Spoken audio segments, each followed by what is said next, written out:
Baiklah hadirin, Assalamualaikum warahmatullahi wabarakatuh. Innal hamdalillah nahmaduhu wa nasta'inuhu wa nastaghfiruh wa na'udzu billahi min shururi anfusina wa min sayyiati a'malina. May yahdihillahu fala mudhillalah wa may yudlilhu fala hadiyalah. Allahumma salli wa sallim ala sayyidina Muhammadin Rasulillah ibnu Abdillah alladzi la nabiyya ba'dah. Qala ta'ala fi kitabil karim, a'udzu billahi minasyaitonir rajim.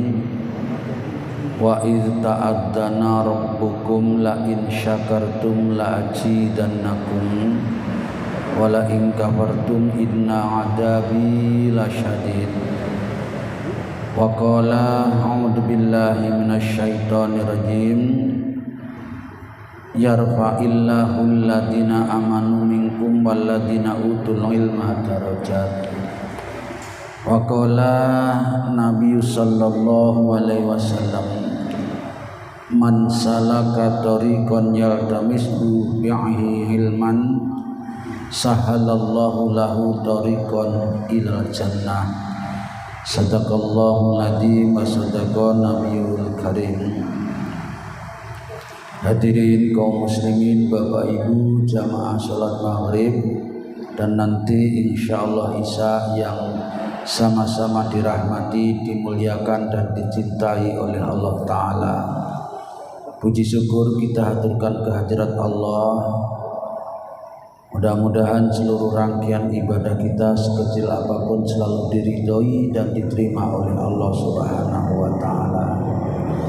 Selawat salam kita haturkan kepada baginda junjungan kita, panutan kita,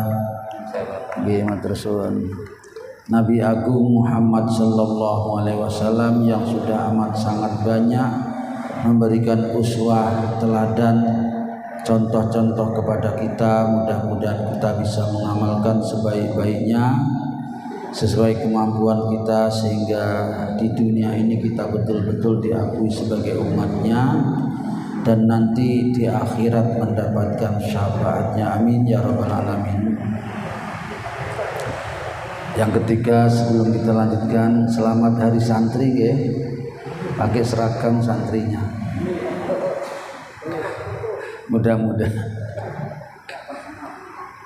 Mudah-mudahan dengan semua ini termasuk nanti dikembalikan kehadirannya dalam keadaan husnul khotimah.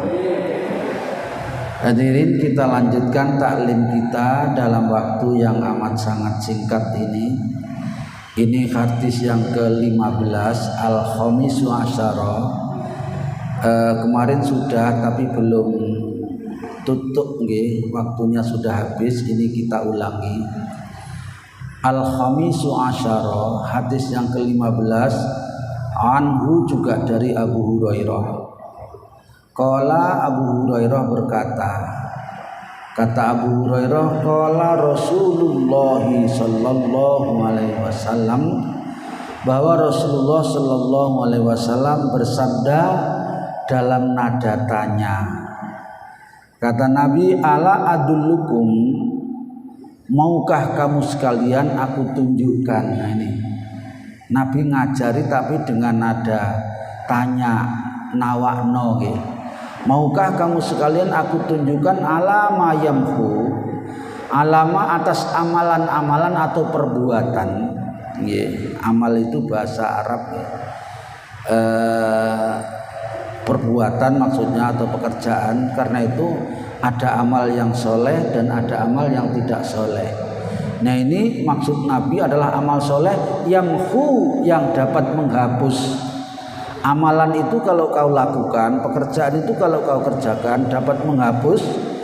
Allah yang menghapus bi, dengan amalan itu al-khotoya, segala keluputan, kesalahan dan dosa kita dihapus oleh Allah Ta'ala. Wa yarfa'u, dan Allah mengangkat bihi, dengan amalan ini ad-darajat, derajat kita diangkat oleh Allah Ta'ala. Nah karena itu hadirin, siapa yang tidak mau, sahabat saja mau apalagi kita nggih. Karena itu monggo kita amalkan. Qalu bala ya Rasulullah. Ketika diberi tawaran kayak gitu, para sahabat menjawab, nggih Rasul, purun. Qala, kata Nabi, yaitu yang pertama isbahul wudu. Nah ini bolak-balik nggih, banyak riwayat ini menunjukkan kalau menyempurnakan wudhu itu suatu amalan yang luar biasa nilainya. Ini kalau kita kerjakan, kita lakukan, maka kesalahan dan dosa kita diampuni oleh Allah Ta'ala dan derajat kita diangkat. Ini yang pertama. Isbahul wudhu alal makarih, pada saat kita berat untuk melaksanakannya. Mungkin badan lagi tidak enak, mungkin suhu sangat dingin, panjenengan di Batu sana atau di Sarangan, lek kena air itu masya Allah, tekok jerone sumsum rasanya sakit dinginnya. Ini kita tetap menyempurnakan wudhu kita, maka imbalannya adalah diangkat derajat kita dan diampuni dosa-dosa kita. Yang pertama. Yang kedua, wa kasratul khuta ila masjid. Kasroh niku memperbanyak, al khuta itu langkah kaki.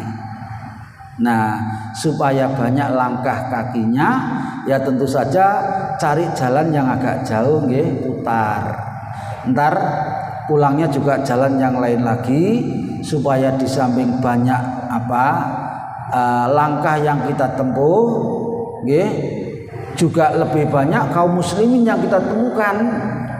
Kalau kita banyak menemukan sesama kaum muslimin, tentu saja kita akan semakin banyak memberikan salam dan menjawabnya.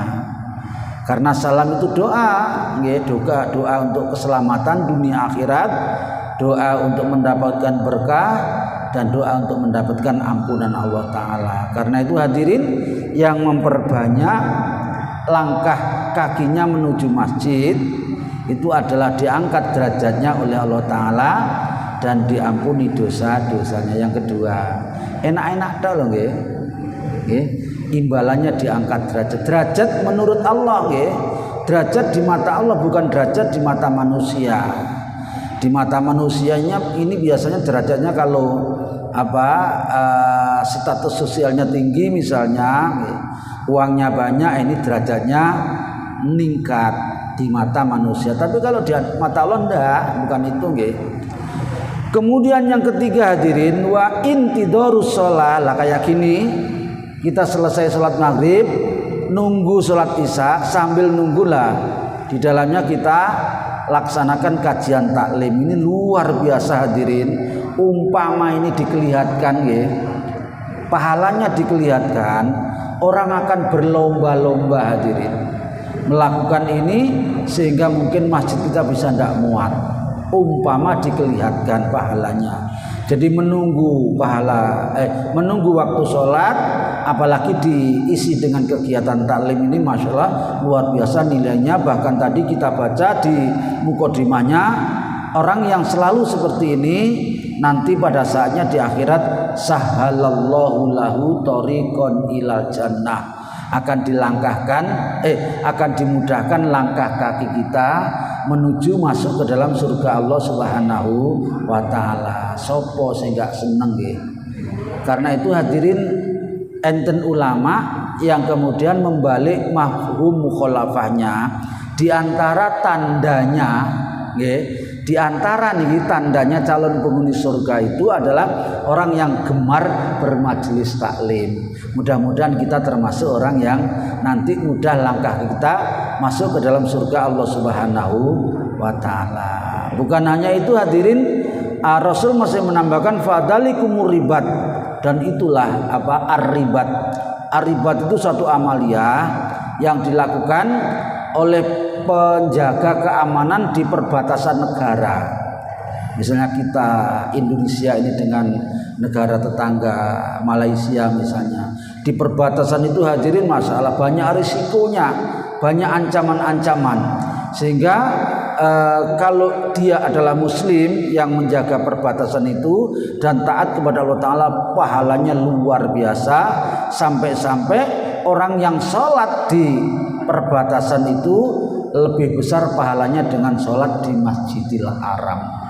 Sholat di Masjidil Haram itu satu kali sholat di sana sama halnya dengan panjenengan sholat di sini 100.000 kali. Coba sholat maghrib pisan yang Mekah niku ten niki ping 1.000 pirang dino niku. Nggih, sholat duha sekali di sana di sini. Ya Allah lah, di perbatasan negeri itu lebih besar lagi pahalanya ketimbang sholat di Masjidil Haram.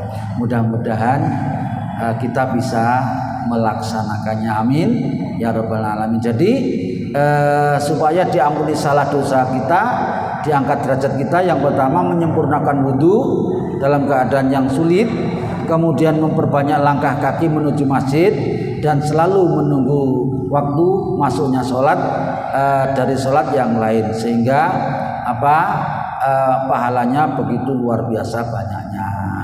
Baik, saya pikir ini di hadis yang ke-15 yang kemarin sudah kita sebagian sampaikan. Sebelum dilanjut, ada yang perlu dimusyawarahkan? Nggak, lanjut nggih? Ada? Monggo nggih, silakan.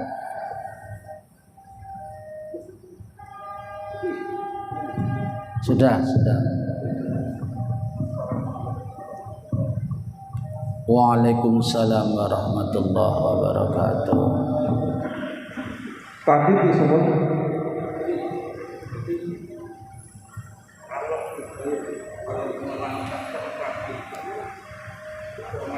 ya.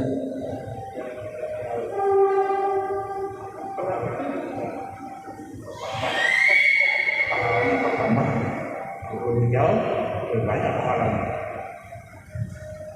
Kalau pakai motor gimana? Saya sudah ngira tadi.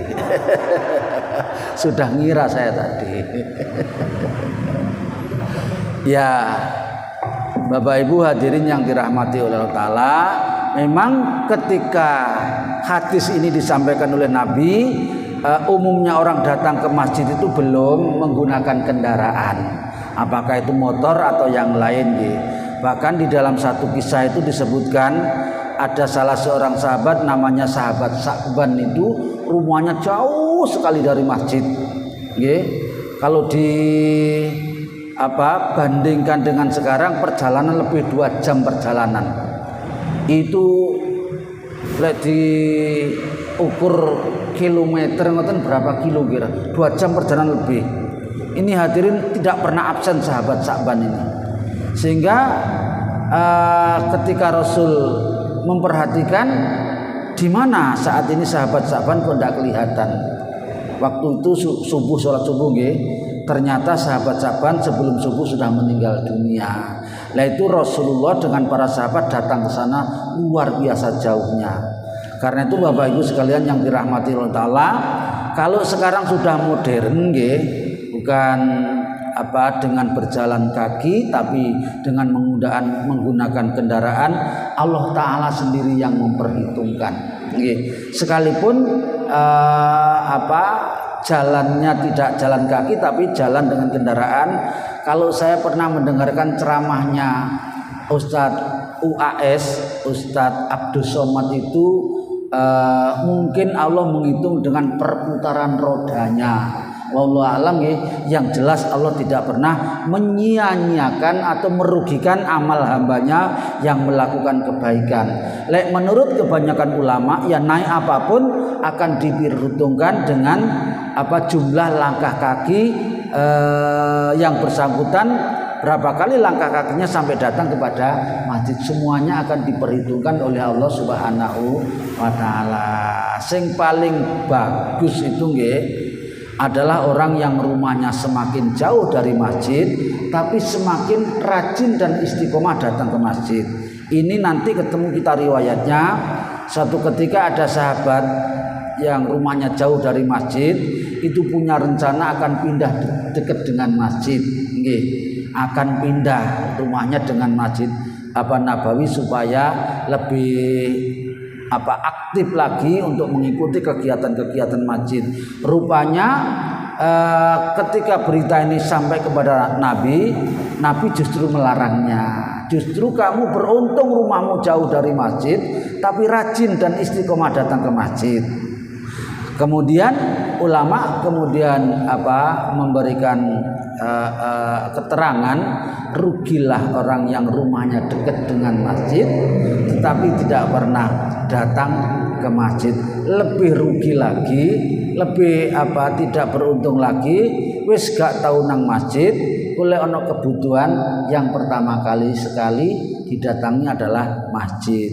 Banyune mati nang tinik Melayu.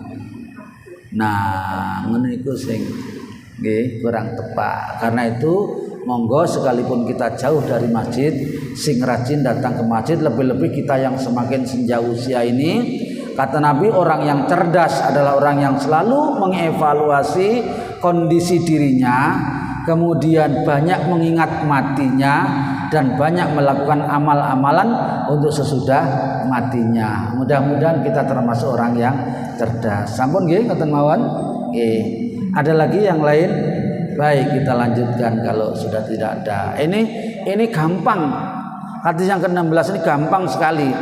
Tapi nyatanya banyak yang berat melakukan. Nggih. Gampang dan imbalannya luar biasa, surga. Imbalannya surga, amalannya gampang. Apa itu? Sebuah riwayat dari Abu Musa Al-Asy'ari radhiyallahu anhu. Abu Musa berkata, qala Rasulullah sallallahu alaihi wasallam, Rasul bersabda, man sapa wae nggih sinten mawon termasuk kula panjenengan shalla yang menjaga keistiqomahan salat al-bardaini, istilahnya al-bardain, salat dua salat yang dirasa dingin waktunya nggih, terutama waktu pagi nggih. Kemudian di samping pagi juga Rasul mengatakan salat asar. Bardaini itu adalah salat niki as-subuhu wal asru, salat subuh dan salat asar. Barang siapa yang menjaga keistiqomahnya apalagi dengan berjamaah dijamin dakhalal jannah, masuk surga. Halo, pengen nggih surga? Ibu-ibu pengen nggih? Jaga. Syukur kalau bisa berjamaah. Hadirin, nanti ketemu juga riwayatnya. Barang siapa yang sholat subuh dengan berjamaah, sholat subuh dengan berjamaah, jamaah di masjid tentu saja.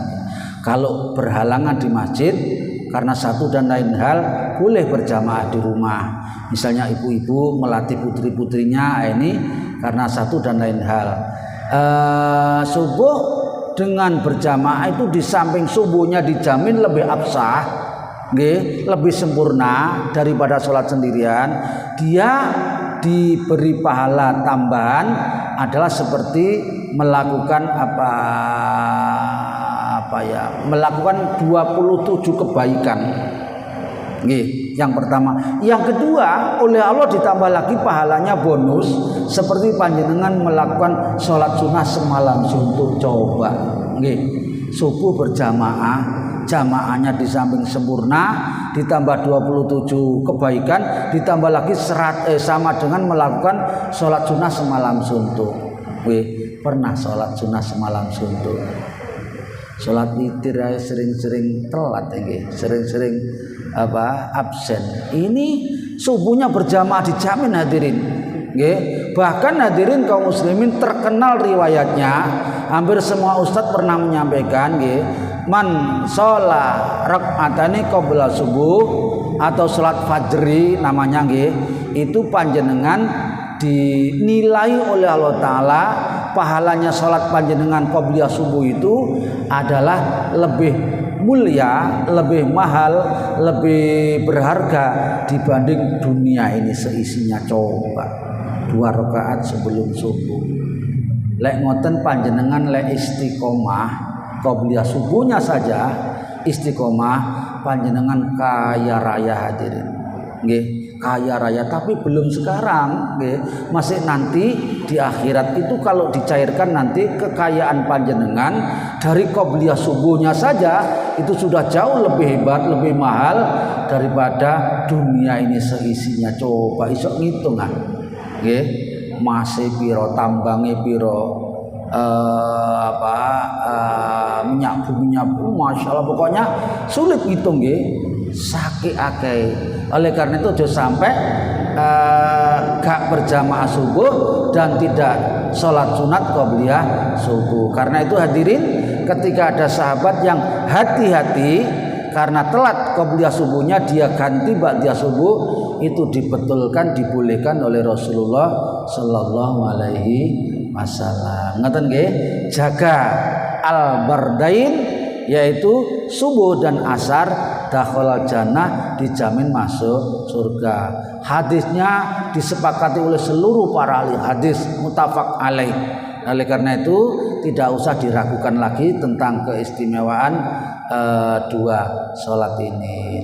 Bukan berarti yang bukan subuh dan asar tidak seperti itu juga luar biasa nilainya, tetapi yang disebutkan oleh Nabi dalam hal ini adalah dua sholat ini. Ini termasuk tandanya calon penghuni surga. Baik, ya? Sekarang kita lanjut kepada hadis berikutnya. Lah niki hadirin, saya seneng ini hadirin. Hadis ini ya semuanya seneng, tapi lek maca niki masya Allah, nggih. Orang yang suka bepergian, suka musafir, nggih, atau berhalangan, maka ini kita gunakan. Qala Rasulullah sallallahu alaihi wasallam idza marido, nalikane panjenengan gerah atau sakit, nggih, idzal maridul abdu, ketika seorang hamba sakit, au safaro atau tindaan, nggih, musafir. Yang dimaksudkan musafir adalah jarak tempuh yang sudah diperkenankan untuk mengqashar salat. Orang kalau sudah perjalanannya sejauh itu, maka kutiba lahu mislu maka nayamun mukiman ausohikan. Jadi lek panjenengan sakit atau bepergian, panjenengan punya keistiqomahan apa saja, istiqomah jamaah, istiqomah baca Quran, istiqomah zikir, dan apa saja. Lah rupanya ketika panjenengan sakit, gerah yang berat loh nggih, ndak loro pilek ae terus tiga alasan. Gerah yang berat atau musafir yang kayak tadi itu, maka panjenengan amalan yang setiap hari dilakukan ini boleh leren, boleh prei, dan tetap dinilai seperti panjenengan ketika sehat dan ketika mukim atau tidak bepergian. Kutiba lahu misluma kana ya'malu mukiman aw sahihan. Hadis diriwayatkan oleh Imam Bukhari. Jadi hadirin, panjenengan yang biasa zikir, misalnya ngamalkan tasbih sebelum sholat subuh itu, misalnya yang dulu kita baca itu subhanallah wa bihamdi subhanallahil azim 100 kali. Kemudian panjenengan juga mengamalkan sholawat sajaratun nubut. Saya yakin di antara panjenengan ada yang mengamalkan itu 400 kali setiap malam. Juga ada yang mengamalkan sholawat Jibril 1000 kali setiap hari. Atau ada juga yang mengamalkan hasbunallah wa ni'mal wakil dan lain sebagainya, termasuk yang mengamalkan membaca Al-Quran minimal sehari 1 juz. Ketika panjenengan sakit atau musafir, panjenengan prei sudah dinilai seperti panjenengan ketika tidak sakit atau sehat atau ketika tidak bepergian. Inilah keuntungannya orang yang menjaga keistiqomahan. Orang yang tidak istiqomah ya ndak, hanya istiqomah saja yang dicatat seperti ini oleh Allah Subhanahu wa taala. Bahkan hadirin, orang yang istiqomah melakukan kebaikan, baik yang wajib maupun yang sunnah, pokoknya dia istiqomah di masa mudanya atau di masa sehatnya, tiba-tiba dia sakit berat atau dia tua,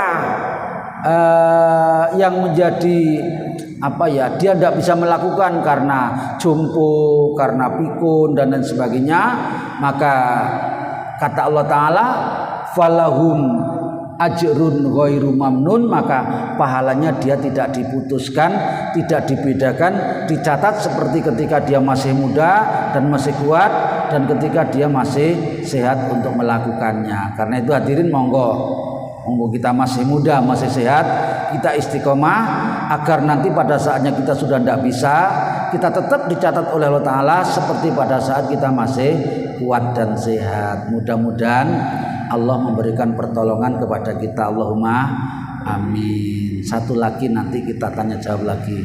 As-saminu asyara yang ke-18 an Jabir.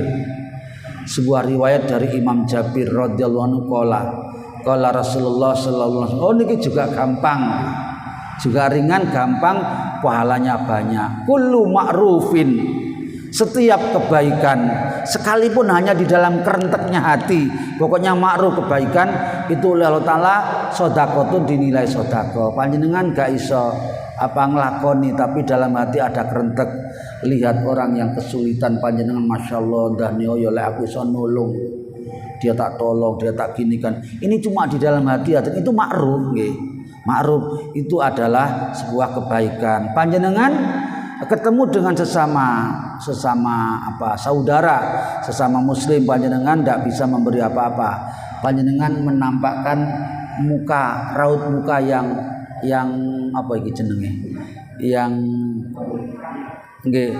renyah, yang seri-seri, yang ceria, yang menyenangkan. Ini baru menampakkan muka yang menyenangkan saja juga sudah sedekah. Lebih-lebih kalau panjenengan senyum dengan senyum yang menyenangkan. Soalnya senyum itu juga macam-macam loh nggih. Anak senyum sing menghina. Enten tak? Anak senyum sing sinis. Ini bukan senyum yang baik. Baru senyum sudah dinilai sedekah. Karena itu sedekah itu luar biasa. Ada yang tanya apa bedanya sedekah dengan infak? Kalau sedekah Masya Allah hampir setiap kebaikan dinilai sedekah. Bahkan sedekah itu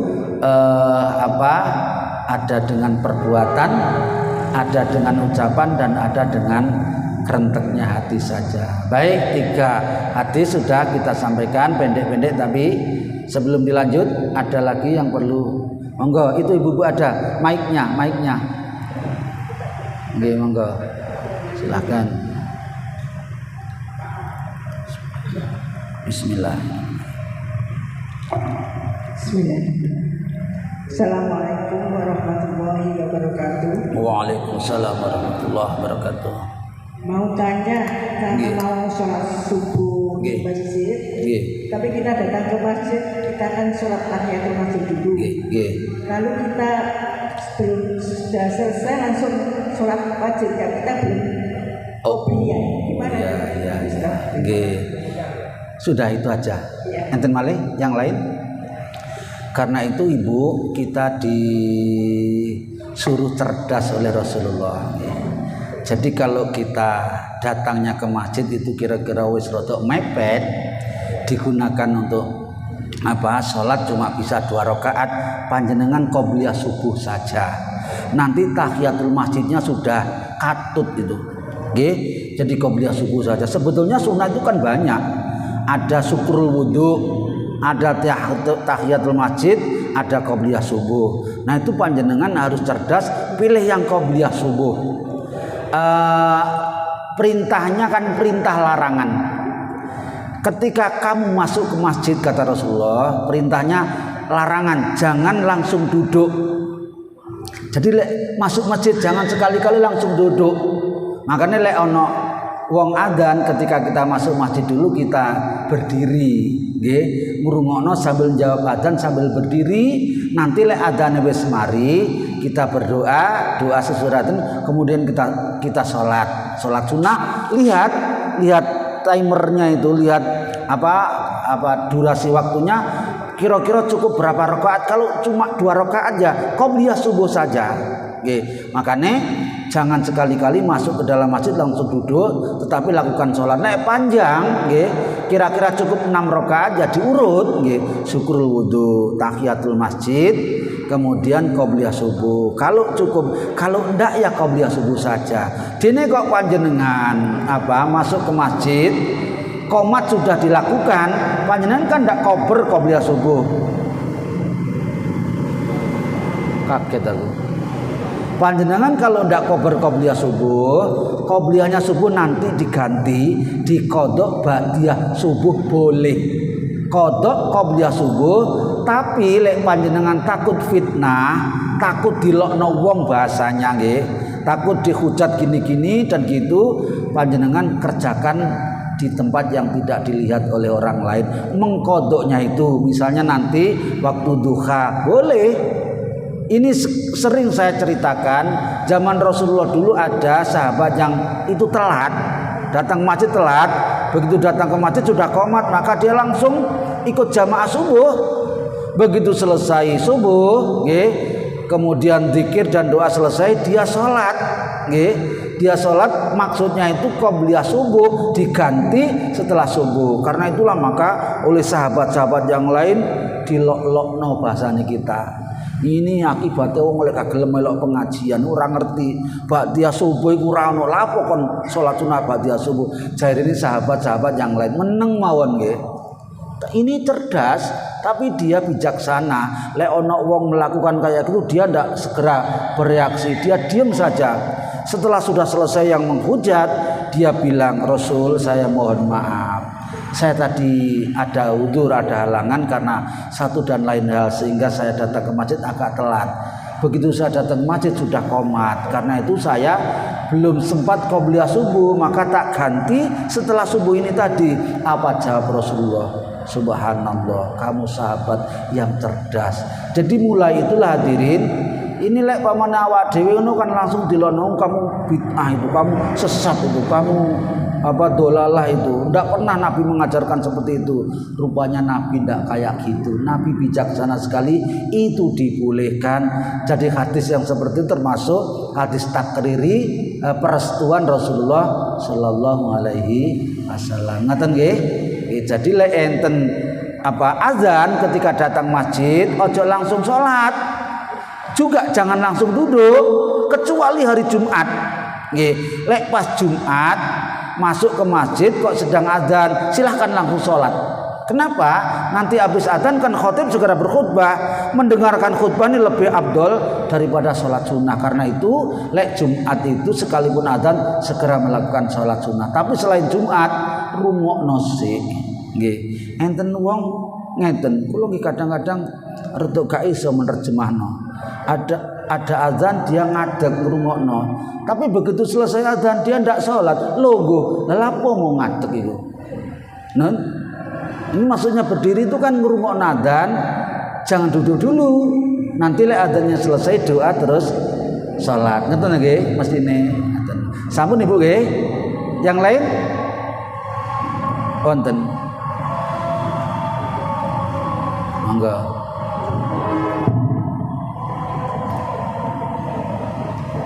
Assalamualaikum warahmatullahi wabarakatuh. Waalaikumsalam warahmatullahi wabarakatuh. Yang bisa saya tanyakan mengenai lebih utama mana kita menjalankan sholat masjid dengan mendengarkan azan. Saya waktunya katanya agak mepet Ustaz. Lebih utama mana kita mendengarkan azan dan sholat masjid? Sholat azan masjid itu. Sholat tahiyatul masjid. Sama mendengarkan azan. Ya, lebih utama mana? Oh ya, kalau masih ada azan jangan langsung sholat tahiyatul masjid atau sholat yang lain, jangan. Kita dengarkan azan dulu. Kalau waktu kan saya pikir sudah diatur sekarang. Nanti selesai azan panjenengan baru sholat sunnah kan begitu nggih? Kayak di sini kan juga sudah ada aturannya. Habis azan ada minimal 5 menit ya. Kan masih cukup untuk sholat sunnah tahiyatul masjid atau sholat sunnah yang lain. Ya sakjane bisa dikerjakan semuanya. Ngrungokno azan ya bisa dikerjakan, sholat sunnahnya juga bisa dikerjakan. Kedua-duanya panjenengan bisa laksanakan, juga bisa panjenengan raih keabdolannya. Ngaten nggih? Nggih. Mudah-mudahan kita juga gemar untuk melaksanakannya. Baik, kalau sudah tidak ada kita lanjutkan ke hadis berikutnya. Waktunya masih nggih? Lah ini agak lain. Agak lain tapi ya ilmu, namanya hadis, sabdanya Nabi, tapi sudah tidak berkaitan dengan sholat lagi ini. Sebuah riwayat yang ke-19 anhu juga dari Imam Jabir, qala Rasulullah sallallahu alaihi wasallam, ma min muslimin. Ini khusus untuk orang muslim, yang tidak muslim tidak. Tidaklah bagi orang muslim yaghrisu, yang menanam, menanam tanaman, apakah padi, jagung dan lain sebagainya, buah-buahan, gorsan sebuah tanaman, illa kana ma ukila minhu lahu sodakotan.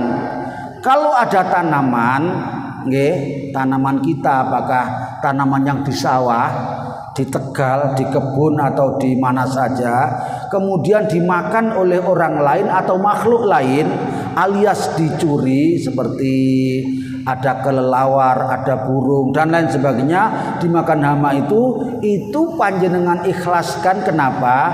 Karena itu bernilai sodako. Dicolong wong ya sodako, dicolong binatang ya sodako, pokoknya diikhlaskan. Wa masuriko, termasuk yang dicuri, minhu dari ghors tadi itu lahu, bagi muslim sodako. Nah ini sekali lagi hadirin hanya untuk orang muslim. Yang tidak muslim, tanamannya dicuri oleh orang lain atau dimakan oleh binatang, tidak ada nilai sodakonya. Karena kemuslimannya itulah maka mendatangkan nilai yang luar biasa di mata Allah Subhanahu wa taala. Wala yarzauhu,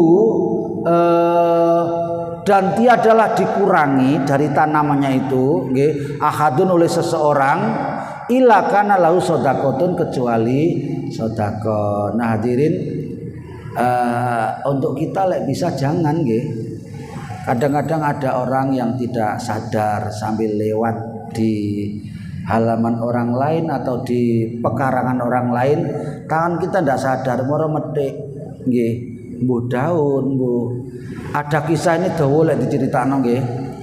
Ada orang yang giginya merasa sakit karena ada sisa makanan yang tertinggal di antara celah-celah giginya. Dia tidak sadar, ketika itu dia pas melintasi ada tumbuhan pohon kelapanya orang lain. Dia ambil secuil kecil dari lidinya pohon kelapa itu untuk mencukil gigi ini.